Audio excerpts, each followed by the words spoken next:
to me that this course is a complete package. It will take the participants from the beginner level to the advanced level.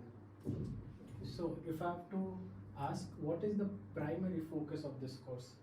Primary focus of the course is hands-on practice on OpenFoam software, because that's where people really struggle.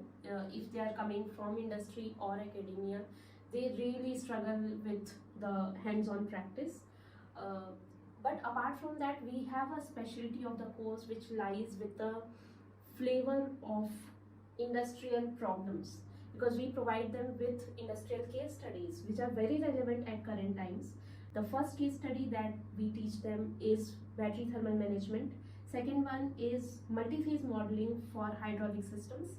And the third one is aerodynamic studies for fixed wing drone problems. So all these things makes the participants very interested in